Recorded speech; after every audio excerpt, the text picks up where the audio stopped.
Hello, hello. This is your host, Jeff Antonio, with the Jeff Antonio Show. And today we have a very special guest. Please welcome, ladies and gentlemen, the talented Mr. Harrison Rhys. How you doing, Harrison? Yeah, I'm great, thanks. How are you? Oh, man, I'm doing great, but I'm doing real good, man. How's everything on your side of the pond? Yeah, it's going all right. Not a lot to do in lockdown, but getting through it well enough. Yeah, no, I hear you, man. It's life has changed over the past year, huh? Yeah, quite a lot. Tell me how has it changed for you? Well, it's been a lot harder to get into the studio. Writing songs. We've had to do it over Zoom. Just not being able to, obviously not being able to see anyone. But yeah, it's been quite difficult to balance music, school, all online. Sat at a computer for 6 hours a day, and then doing more music on the computer. It's quite hard to do it online compared to in person. Most definitely. Do you feel like some days it's like you're on the computer all day from, top to bottom from, school and then writing online? I mean, probably hanging out with your friends. It's like you probably like, when am I going to get off the computer or my device, right? Yeah, some days it's from 9 till half three at school, and then 4 till whenever 8 o'clock online in the studio. So it can be quite a long time, um, but it's all fun what I'm doing. So you know. Do you ever take breaks and just, shut down the electronics for a day and just spaz out? Um, I tried to, but it's quite difficult to do that. But I try to every now and then, just even 5-10 minutes outside can do a great deal. So, yeah. Yeah. I mean, I think about when I was your age. I mean, we didn't really have social media or cell phones or what have you. So it's just like, what would I have done during COVID? I've thought about that. Like, it's like, what would I have done? And you know what? I'm not really even sure. I know I would have been on the phone with my friends a lot. Um, you know, probably playing a ton of video games. But in some ways, I think, someone your age, you have more of an advantage to actually connect to people online because, we didn't have that before. So, Yeah, it's quite helpful for keeping in touch with everyone. Yeah, it's been yeah. been all right. I mean, there's a pro and con to everything, but at least that's the upside is that at least you can connect with your family and your friends and stay in touch that way. Where if it would have happened at your age and my time, that would have been probably weirder, weirder than this whole thing has already been pretty weird enough. So, well, that's good, man. My hat goes off to you to staying productive and staying focused and staying on your hustle. And I got to tell you, man, I checked out your music and it's really good. Particularly, my favorite track is Darkness. Yeah, so I actually wrote that one in the first lockdown over Zoom with my studio. So yeah, that was the first one that I wrote during a lockdown, and it was about mental health, and we raised money for a mental health charity. And yeah, we did it all online, all from my room here. So yeah, that was really cool. That's fantastic, man. That's great. Yeah, I could really tell it was about reaching out and telling someone it's okay to reach out and letting people know that it's okay, right? I mean, is that the message? Yeah, that's definitely the message. And by the looks of it, I think we got it across pretty well, really. Yeah. Yeah, no, it's. I mean, the message came right through, and I really like your vocal performance and the writing. I mean, to me, you have a bunch of good songs, but that song was just like, boom! I instantly it was just like, what's that? So it definitely stands out, and I also like, I mean, the word darkness, right? I mean, it has so many meanings, and I think, again, when we think about the past year and what we've all been through, and it's kind of like we're all kind of searching our way through a little bit of darkness, and I don't know, man, it's just right on the money. Yeah, thanks. Yeah. Yeah, I mean, it was good to get everyone involved as well. Obviously, with the video, we got everyone that kind of supported to send in a picture of them holding up on a piece of paper something that they might have been feeling over lockdown. And we got some pretty cool people as well. We got people from loads of local bands. We got quite a famous local artist that sent a picture in as well. And that also got onto the local BBC News in my area, BBC Solent, BBC South today it was. So yeah, that was really cool to kind of get everyone involved and put a really nice message across. Yeah, That's fantastic. I think it's just a great song, and a lot of people can relate to the message, and they need to hear the message. And to anyone listening, you know, if sometimes you just got to reach out. You got to reach out to a friend, a family member. If there's anybody in your circle of influence that you just, you think about them for a second and you say, you know what? I don't know. I wonder if they're okay. You know what? Quit the wondering. Pick up the phone. Call, text, email. Just, connect in some way. Get on Zoom and just say hello, because you'd be surprised at how much it can mean to someone, especially right now with everything that's, been going on for the past year. So. yeah. I mean, that's one of the good things about having, a phone that you can take everywhere, that you can just have when you want. You can just message who you want when you want, and it's so much easier now. So yeah, that it's really helpful just to have that kind of connection with everyone, over Zoom or message or any social media. Yeah, yeah, absolutely. So take me through the beginnings. I mean, you grew up in Portsmouth? Yeah, Portsmouth. It's quite a small place, but there are loads of people. So I think yeah, it's a really nice place. It's not like one of these massive cities, like you like New York and LA, but it's all really nice. Yeah, really nice place. It's a trip when I see the town Portsmouth, because, my home state, Virginia, where I'm from, we've got a Portsmouth, Virginia. And so I always think about this like, well, it probably came from England. And it's pretty cool. And, as a matter of fact, Portsmouth, Virginia is kind of, it's a small city based off the water, not too unlike you. Yeah, we're really close to the sea actually. Yeah. Yeah, that's cool. So, I mean, what were the first musical influences that you remember growing up that really stood out to you, and like you just had to hear it all the time? Well, my first album that I would always listen to was the Plus album by Ed Sheeran. I listened to a lot of Bastille, and I have one of Ariana Grande's albums as well. So that was kind of it when I was a lot younger, really. That's great, man. That's great. Yeah, Ed Sheeran is is just so phenomenal. And you kind of remind me of Ed Sheeran, by the way. Yeah, that's kind of how I started learning his music, and I went to see him in a concert in Madrid. That was a really really good concert. That was the kind of second really big concert that I went to. Was Ed Sheeran in Madrid, which was yeah really really cool. Oh yeah, yeah. He's got a lot of talent.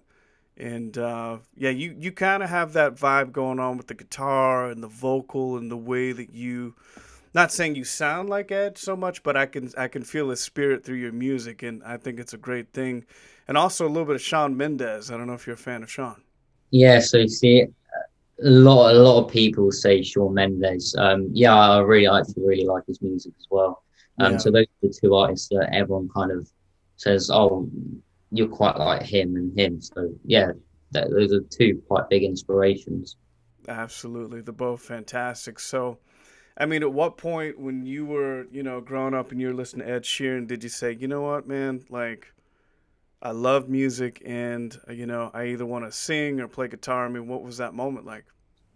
Well, I always wanted. I played guitar a lot, a long time before I sung. I think it was a few years before I actually started playing and singing together. But the first song I learned was the A Team by Ed Sheeran, and I sung it at school in like a mini concert. Just in front of 10 people maybe. Um, yeah, I think nine or 10 people really. But that's how it all started. Yeah, just an Ed Sheeran song. I was 9 years old. Yeah, just sung his music. Really enjoyed it. That's awesome. And how did it feel like to play in front of an audience for the first time like that?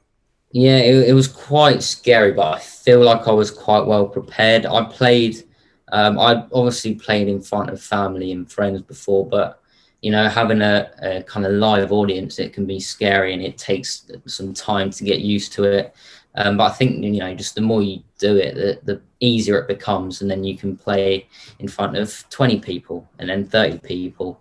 So it just kind of comes natural and a lot easier to do, really. Yeah, and I think you said it really well is that, the more that you're prepared, like the less sweat there is. I mean, not that everything goes perfect, but it's like if you know what you're doing, um, crowd, no crowd, like when you get up on that stage and there's people there, you're ready and you know what you're doing, you feel that confidence, and so you just go right through it like it's just another day, right? Yeah. Well, over lockdown, I was doing some live gigs over Facebook, so it was almost like that helped a lot really with performance because you're playing in front of an audience, but you can't see anyone, so it's like you're playing to yourself, but actually there's 10, 20 people that are watching you from home. So Yeah.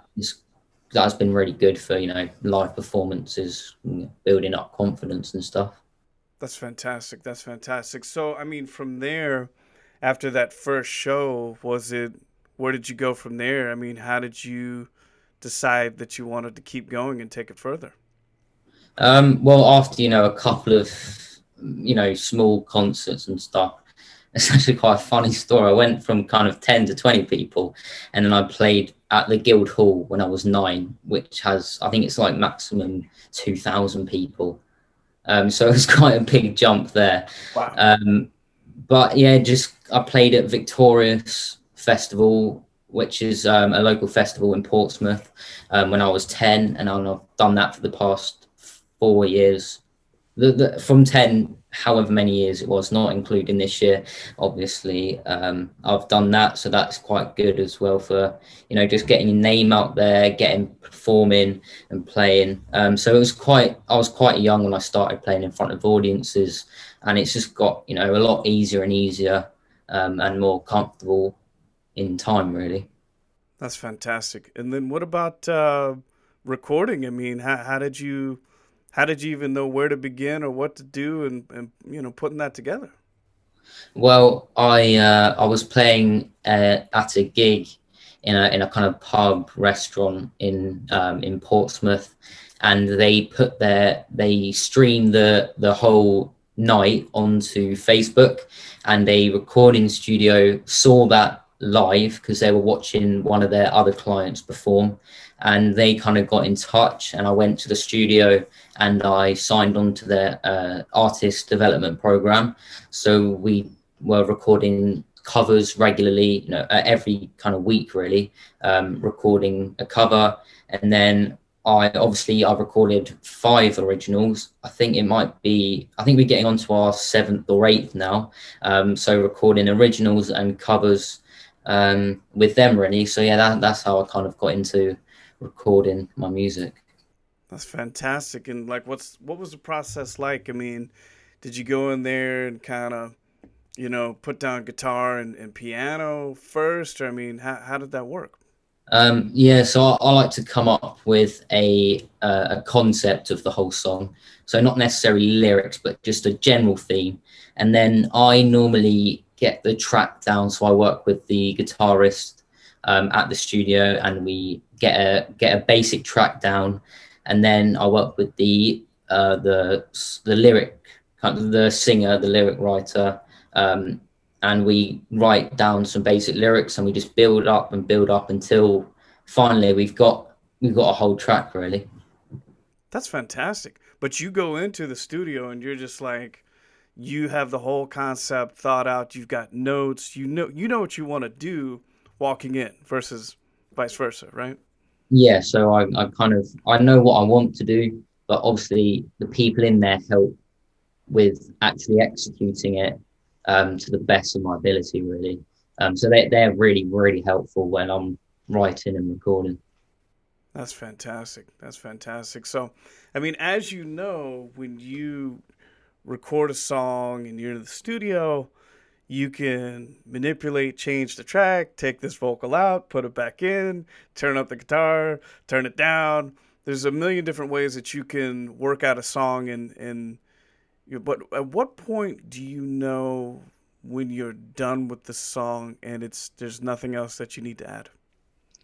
It's quite tricky, but I like to get outside ears that haven't been in the studio recording it, because it's quite easy to go, oh well, this sounds really good, but you can get outside people that haven't been actually writing and recording it to listen to it, and give you some advice, or this needs more backing vocals, or more guitar needs to come up, or whatever. But I think it's just good to get someone outside of the studio to listen in, to see if there's anything that we can do, and then if we feel that it's perfect, and it's good enough to release, then that's kind of when we know that it needs to be released, really. Yeah. Yeah, I know what you mean. It's just one of those things you get to the studio and you hear the song over and over and over, and you can kind of get lost in that, and you're just like, well, you don't know because you've heard it probably a million times in one day. So you're just like, where am I? Like, is it good? Is it, it sounds good, but yeah, you kind of lose perspective. And so I think that's a great process of what you're saying. It's, kind of take it out, let people hear the track, see how they relate to it, and then go back and finish it up. That seems like a great way to do it. When you were recording this album, the real me, I mean, how long did that process take? So we normally dedicated a couple, 1 or 2 sessions just for writing the song. So my first song took, obviously it took a long time. It was my first ever song. It took a couple of months really, for me writing the first lyric to recording it and getting it perfect, and then the next song it took 8 hours to get the track down.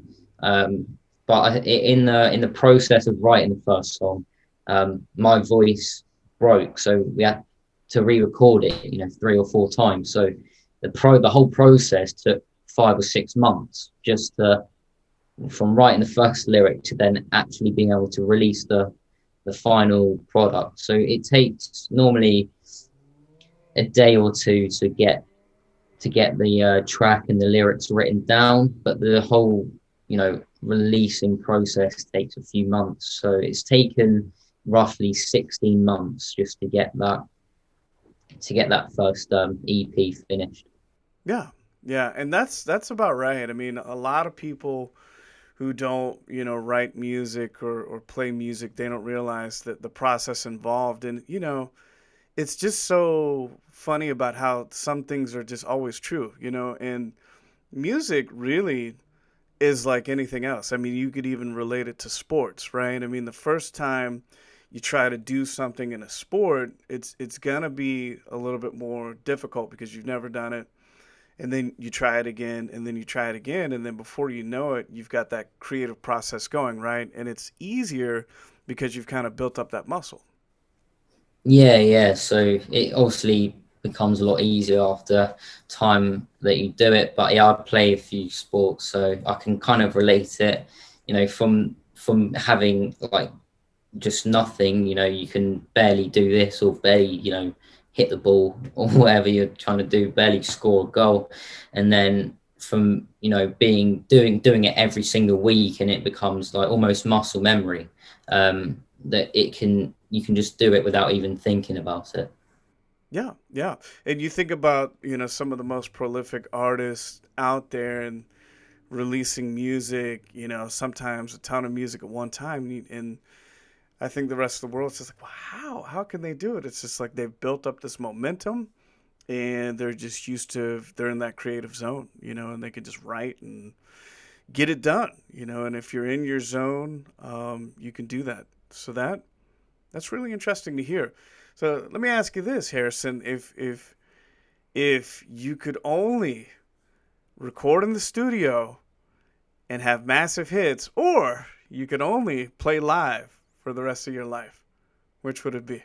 And why? Um, that would be really, that's quite a tough one, actually. I would probably say playing live. I just don't think there's much better experience as a musician than playing live. Um, yeah, it's a tough one. That I think I'd go probably playing live. You know, having the interaction with all the people there. You know, it's great putting the CD into a player and listening to it back, or streaming it on Spotify or whatever. But yeah, I quite like having the connection with the people that I'm playing to. Really. Yeah, no, I'm with you. I mean, there's something about playing live. There's really nothing like it. And it's hard to describe. I mean, can you describe to the audience that, to the audience listening that has never had the ability to play live, or maybe they've always wanted to play live, but they're fearful? I mean, what does it feel like to be on that stage? All eyes are on you, and like you just know that you got to bring it. Me, what is that feeling like? Yeah, well, at the start, it can obviously be really nerve-wracking. You know, obviously everyone is watching you, and kind of they are there to watch you. So it can be nerve-wracking, but obviously, as I said earlier, once you do it more and more, it obviously becomes a load easier, and you can kind of come out of your shell a bit more. You know, performance becomes a lot better. You know, the way I think, you know, when you're playing live, as much as the music that you're playing can be really good, if you don't have that interaction with the audience, you know, people could stop listening really. So I think it's quite important to practice, even you know, in front of a mirror or something, just practice speaking and trying to make yourself sound as interesting as you possibly can to get people engaged really. Yeah, I mean, it's one of those things. It's really hard to describe. I know for me that the times when I've played live, there's just these moments in time when you're on stage where it's almost undescribable. I mean, it really, it's just like I don't even know how to describe it other than it's almost spiritual, but it kind of, you're in this zone, and when you really connect to an audience, it's just this other element that is almost undescribable, really. Yeah, it's a really almost nice fit feeling kind of thing to do, is, you know, just get out there and play, do what you like doing. I think that's a massive part of it, just enjoying it yourself. Yeah, no, most definitely. So, I mean, getting back to your songwriting, as it can sometimes be hard to get into your creative zone because, modern day life, we've got everything going on. We've got social media. We've got so many ways to connect to people. So, how do you block all that out and get into your creative zone? You know, it's quite hard to kind of just stop thinking about everything else and just think about writing music, because, you know, some days it will come to you in 5 or 10 minutes, and you'll think of a really nice verse or a really nice chorus. And then other times it would take, you know, loads of inspiration, loads of listening to loads of music, and it could take hours to think of, you know, a few lines.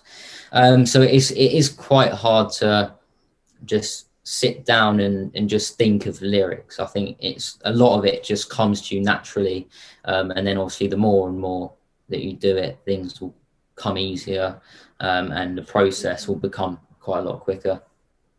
Yeah, yeah. I mean, it's just one of those things. The more you do it, the better you get.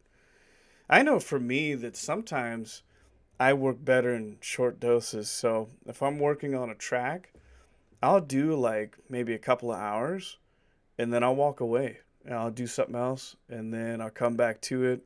But everybody's got their process of kind of, keeping it alive and keeping that momentum. And I've seen some people, or I mean, literally, they could be in the studio 24 hours, nonstop, behind the board, and it doesn't even phase them. They've heard the song a million times and they're just still spinning ideas. Um, and then there's people like me that just like I think we got to do it in short increments before we kind of fade out. So it's always interesting to hear what everybody's process is. Tell me about your song "What If I." What is that about, and where were you going with that song? So I wrote that when I was 13. So nearly couple of years ago now, nearly. And it was just kind of about just wanting to not do anything, just lay in bed for an extra couple of hours, not, if you got school, not, do any work for a couple of hours, just kind of, just being almost just being a teenager, really, just not wanting to do much, just having that time for yourself. That was kind of the inspiration for it. Hey, you know what? I can relate still today. There's days I get up, you know what, man? It's like I need a breather and I just woke up. So I know the feeling. But that's good. I think that's good. I think it's a reminder that we need to live, and sometimes we can get so caught up in being productive that we forget to just breathe, right? Yeah, I think it's important to have a break for, it could be even a whole day, just to have that for yourself, do what you want rather than what you think you should be doing. Is just take a break for a bit, have time for yourself, and for your friends, and just have a bit of a break sometimes. Yeah. Yeah. Sometimes we got to zone out and it's good for us, and I would definitely even say teenagers too. You guys have a lot of pressure. You got school, you got your parents, you've got your social life, and it could be a bit much. It could be overwhelming, and I think a lot of us grown-ups we can kind of look past that and say, "Well, they got it so easy, man. I wish I could go back and be a teenager again." But oftentimes we're thinking about the easy parts. We're not thinking about the pressure and there's a lot of pressure. Yeah, so I think obviously sometimes you can look back and only kind of see the good things, but then, if you look deeper into it, there's everything else that happens. It's not just, seeing your friends every day at school. It's also preparing for that massive exam that you have to do, or, anything like that, really. So it's quite easy to look back on the good stuff, but it can also be quite difficult to look actually at the hard parts of it, really. Yeah, yeah, and it's I mean, for me, I remember when I was in high school, I had a decent amount of friends, and but I mostly hung out with them outside of school. I wasn't necessarily social inside the actual school. I remember sometimes my friends would walk past me, and we just briefly say hello, and then they come back to me later after school. I'm like, Jeff, I was gonna come say hello to you today, but it looked like you were gonna punch someone's lights out. But the problem was that I was not a morning person. I was not. I'm still today not really an early morning person, and that was a struggle. That was real. And I think, I mean, anybody's parents could look at that and say, well, you're just being lit. Get up, you just got to get up and wake up. And it's like, but really, I was really not a morning person. And then when I went to college, I was able to control my schedule. And suddenly, my grades went boom, they skyrocketed because I'm really not really a morning I'm just not that fast in the morning. No, I, So I can't remember the last time I woke up before midday. Really, I'm not a morning person at all. Yeah. yeah, I mean, you got to do what fits your life, and it's hard to do if you don't have that control. So you know exactly what I'm talking about. Yeah. So obviously, on a school day, it starts at like 9 o'clock. So some days it's getting up at 7:30 to actually go into school, whereas now I can wake up at 5 to 9, put my computer on and just do it online. So it's become easier, but yeah, I feel like it's a lot easier when you do have that control over um, when you want to start and when you want to finish. Yeah, yeah. I mean, it really can make a difference. So I mean, that's one of those things that I think you as an artist you can write to an interesting perspective because there's a lot of things that teens deal with that we as grown up adults we forget. It's just so easy to forget the pressures and the things that you go through, and those can be fun years, but they can be challenging years as well. And that's fantastic. Tell me about the real me. So that one's quite a recent one actually, and it was kind of inspired um, by people just instead of do kind of just wanting you for you really, rather than something that you're doing in life. Like you're really famous people. They just it's quite hard to find people that like you just because you know of you as a person rather than what you do and all these other factors. So that was kind of how it came about really. Well, that sounds like Los Angeles. It does, man. It sounds not to beat up on LA too much, but I mean, it can be. It can be a town of, it's a great town, but it can be a town of what can you do for me? What can you give me? And so I think that's a track that Los Angeles maybe they could take that to heart, huh? And all my LA people, I love you. It's just it's one of those towns that and it's probably any big city. People can kind of they're looking to get that edge, and you kind of get a Shark Tank out there where it's everybody's trying to climb their way to the top. So that's awesome. Tell me about your daily process, Harrison. How does your day begin and how does it end? So at the moment, I'm off school for the next few days. I've got a week at half term, but generally on a school day, it would be wake up and then log straight onto school and do the work until school finishes at quarter quarter to four, half three, quarter to four, and then depending on what I'm doing that day. I might play the guitar, do some recording, or just kind of have that time for myself. Go on social media, on the PlayStation. Kind of just do whatever really. But yeah, it depends. Kind of what hours I'm in the studio. Um, but yeah, after school, it would be quite different depending on the day. That's awesome. That's awesome. Well, Harrison, I got to tell you, man, I think you're far beyond your age. With your talent, you're still a young dude, but I got to tell you, you got a talent of a 25-year-old, man. You've got it together. And I see nothing but big and exciting things coming from you. Tell us what you got going on this year, 2021. So it's been the release of my EP, The Real Me.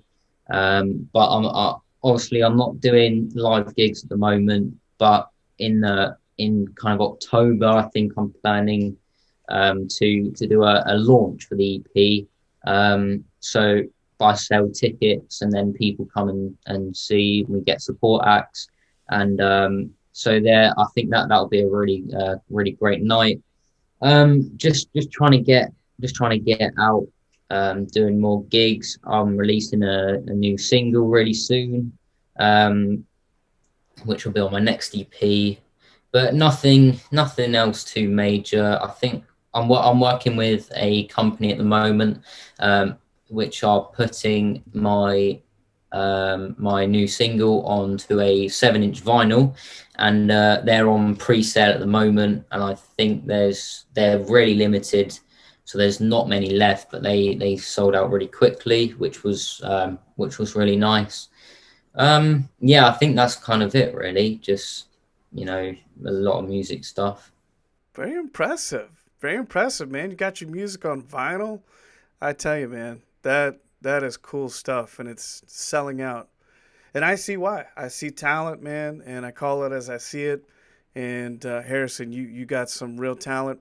Once again, ladies and gentlemen, I definitely highly recommend you check out Harrison Rhys. I particularly like his tracks "Darkness," "What If I," and "The Real Me." He just released an album just this past January. It's got a bunch of great tracks. And Shawn Mendes, Ed Sheeran, man, look out. You better look in your rearview mirror because Harrison is on your trail, fellas. So, Harrison, it was a pleasure, man. Yeah, thank you very much. Thank you very much for having me on. Anytime, brother. Thank you so much. And to everybody listening, just like Harrison, keep up the hustle.